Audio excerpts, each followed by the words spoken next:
Alhamdulillah, pada malam hari ini tema kali ini adalah manajemen sumber daya listrik di negara khilafah.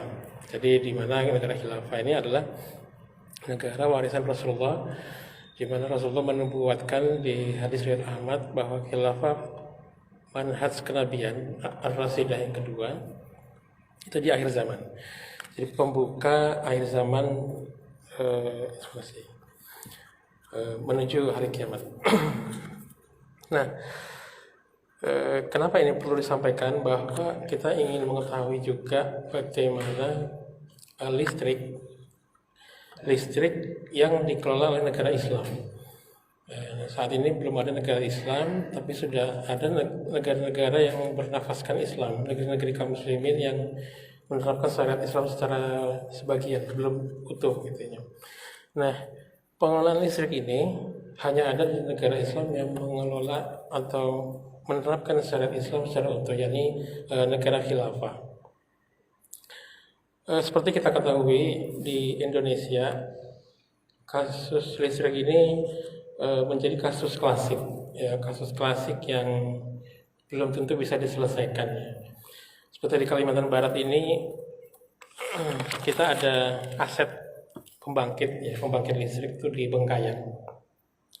Dia merupakan interkoneksi dari Sarawak, Malaysia, 275 kV transmisi dari Bengkayang sampai Mambong, Sarawak. Itu merupakan salah satu pembangkit dengan kategori impor. Jadi kita impor listrik dari Malaysia.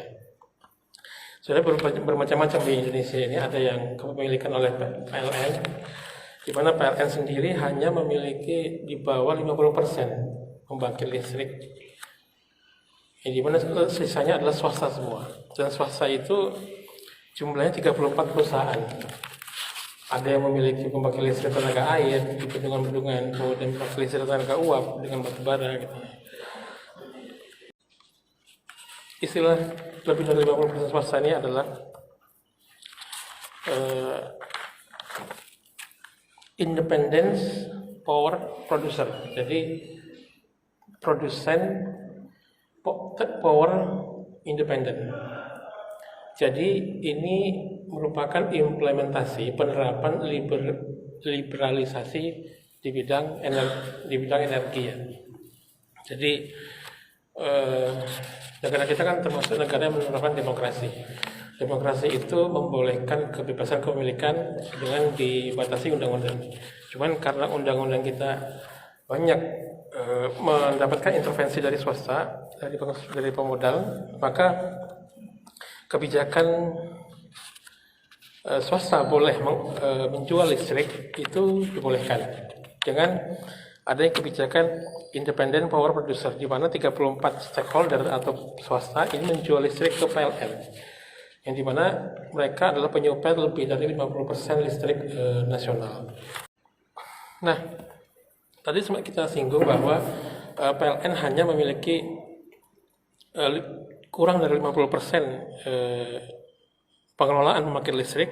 Seperti contohnya adalah di PLTU Suralaya, Rica, Gunung Salak, PLTP pembangkit listrik tenaga panas bumi di Gunung Salak di Jawa Barat, kemudian PLTGU Tambak Loroh. Selebihnya itu adalah IPP. Nah, inilah yang kemudian menyebabkan PLN sebagai BUMN negara itu memiliki hutang berkepanjangan.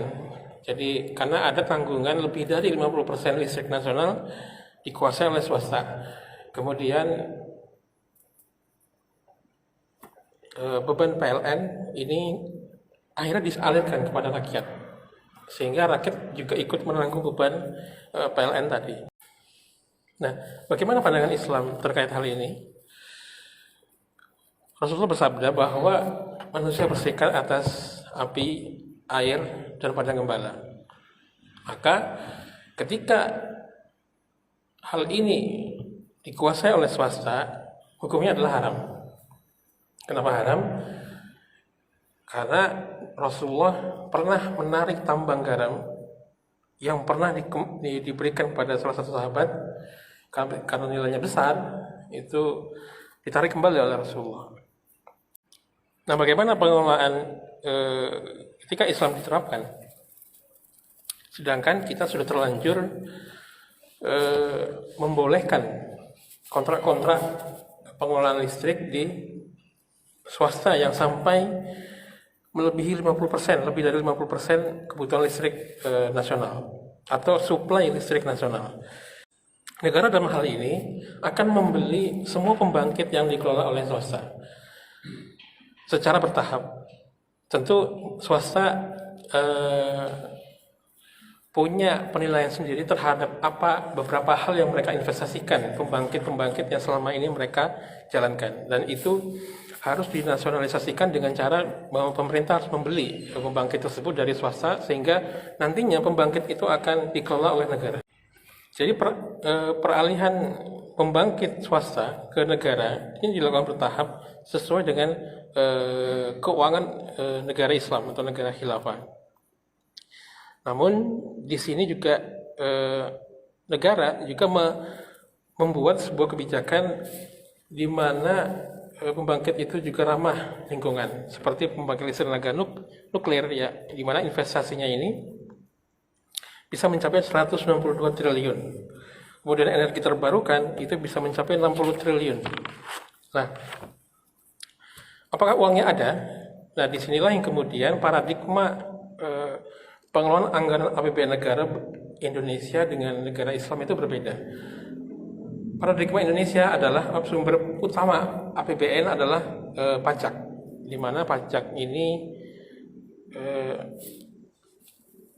menjadi komponen mayoritas anggaran pendapatan negara, bisa mencapai 70 hingga 80%. Nah, di sini kita bisa melihat contoh kasus ketika Indonesia pada bulan Juli kemarin dari penanaman modal investasi, wakil pemerintah mengatakan bahwa Indonesia meraup 299 triliun dari hilirisasi nikel dan diambil pajak progresifnya sekitar 6 triliun atau 2%, dan itu sangat kecil sekali. Nah, di sini Freeport juga hanya memberikan royalti sekitar 2 miliaran US dollar dan pungutan lainnya sekitar 13,86 miliar US dollar, yang itu sekitar 28 triliun, dan itu sangat kecil. Padahal nilai taksiran kandungan di Freeport itu sekitar 1.497 triliun. Belum lagi di Blok Wabu emas murninya 221 triliun. Dan banyak beberapa ini yang salah satu contoh ya dari sekian banyak sumber daya alam di Indonesia yang dimana bisa menjadi sebuah sumber daya siap konsumsi atau sumber daya dengan nilai tambah, di mana nilai tambah ini juga harusnya dikelola oleh negara. Nah, inilah yang kemudian menjadi sebuah sumber pendapatan untuk tadi mengelola pembangkit listrik, salah satunya dengan membeli pembangkit yang terlanjur dibangun dengan undang-undang liberalisasi energi listrik, kemudian diambil oleh negara Islam dengan membelinya. Kemudian swasta juga tidak dibolehkan untuk membangun pembangkit listrik karena itu adalah fasilitas umum. Rasulullah bersabda bahwa jalan ketika disingkirkan penghalang dari jalanan umum itu mendapatkan pahala. Nah, kata-kata umum, terminologi umum ini adalah jalan termasuk yang tidak boleh dikelola oleh swasta. Ini pengelolaan pembangkit listrik swasta ini sama seperti pengelolaan jalan tol, yang dimana di dalam Islam itu sebenarnya itu diharamkan karena itu milik umum. Oke, pengelolaan pembangkit listrik swasta ini yang menjual listrik kepada PLN ini merupakan suatu keharaman sebenarnya. Tapi karena kita di Indonesia ini pemerintahnya politiknya politik demokrasi, di situ ada kebebasan kepemilikan sehingga yang tadinya haram oleh demokrasi itu dibolehkan. Maka inilah urgensitas kembali kepada syariat Islam itu di mana soal bagaimana mengelola listrik. Contohnya pada malam ini kita berbicara mengenai pemanajemen listrik. Ya.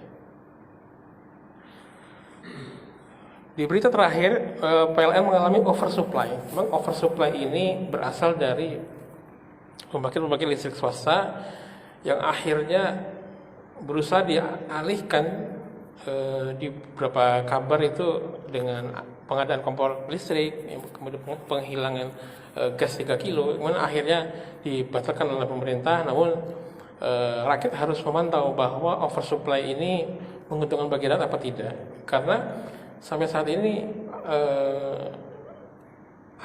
akan dimunculkan secara bertahap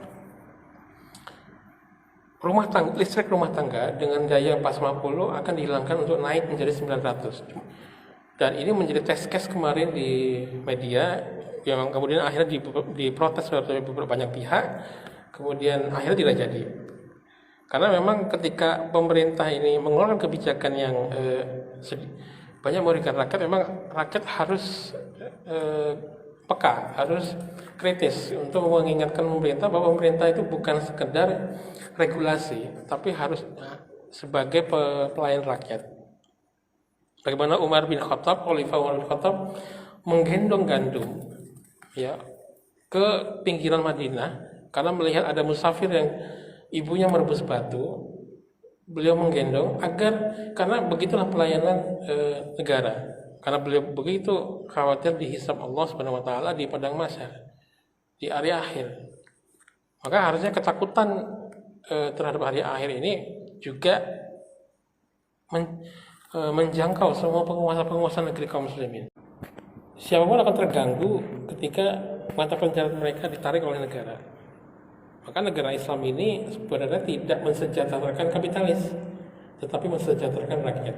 Apapun agamanya, apapun suku bangsanya, dia akan disejahterakan oleh negara Islam atau negara khilafah. Cuman untuk menjadi pengusaha tidak harus mengambil apa yang menjadi hak orang lain. Sehingga demokrasi dan kapitalisme inilah kemudian menjadikan pengusaha-pengusaha dan pemodal ini mengambil hak orang lain di dalam seperti bisnis pembangkit listrik yang ini sebenarnya diharamkan oleh Islam. Semoga kedepannya Allah memudahkan kita Islam tegak di bumi Nusantara ini, sehingga permasalahan listrik juga tidak menjadi permasalahan berkepanjangan dari tahun ke tahun di Indonesia. Kita tutup dengan majelis ini dengan hamdalah dan istighfar dan doa kafaratul majelis. Alhamdulillah. Assalamualaikum warahmatullahi wabarakatuh.